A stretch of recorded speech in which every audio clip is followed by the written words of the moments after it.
మధ్యప్రాచ్యంలో రగులుతున్న యుద్ధం కేవలం ఆ ప్రాంతానికే పరిమితం కాకుండా ప్రపంచంలో వివిధ దేశాల ఆర్థిక వ్యవస్థలను అతలాకుతలం చేస్తోంది. ఈ యుద్ధం ఇలాగే కొనసాగితే మునుపెన్నడూ చూడని ఇంధన సంక్షోభం తలెత్తడం ఖాయంగా కనిపిస్తోంది. ముఖ్యంగా కొన్ని దేశాలపై ఈ ప్రభావం అత్యంత తీవ్రంగా ఉండనుంది. ఇరాన్ యుద్ధం కారణంగా ఏ దేశాల ఆర్థిక వ్యవస్థలు కుప్పకూలే ప్రమాదం ఉంది? భారత్పై దీని ప్రభావం ఎంత? ఈ కథనంలో చూద్దాం.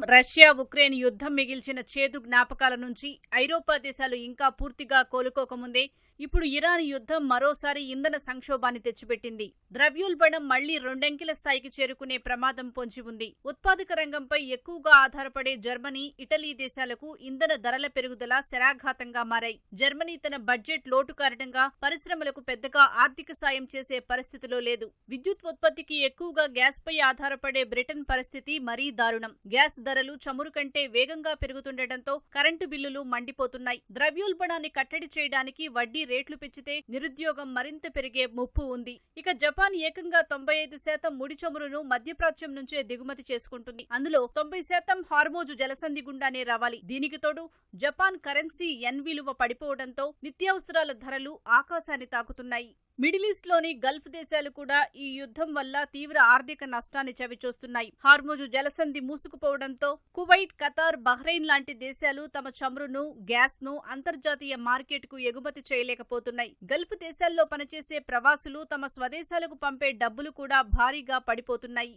ఇక భారత్ విషయానికి వస్తే మన దేశం ఏకంగా 90% ముడి చమురును, సగానికి పైగా ఎల్పీజీని దిగుమతి చేసుకుంటుంది. ఇందులో సగానికి పైగా హర్మోజు జలసంధి గుండానే రావాలి. ఈ సంక్షోభంతో ఆర్థికవేత్తలు భారత వృద్ధి రేటు అంచనాలను తగ్గిస్తున్నారు. భారత రూపాయి విలువ రికార్డు స్థాయి కనిష్టానికి పడిపోయింది. గ్యాస్ ధరలు పెరిగిపోవడం, కొరత ఏర్పడటంతో హోటళ్లు, రెస్టారెంట్లు మూతపడుతున్నాయి. ఇరాన్తో సరిహద్దు పంచుకుంటున్న తుర్కియేకు శరణార్థుల భయం పట్టుకుంది. తన కరెన్సీని కాపాడుకోవడానికి టర్కీ సెంట్రల్ బ్యాంక్ ఏకంగా $23 బిలియన్ నిల్వలను ఖర్చు చేయాల్సి వచ్చింది.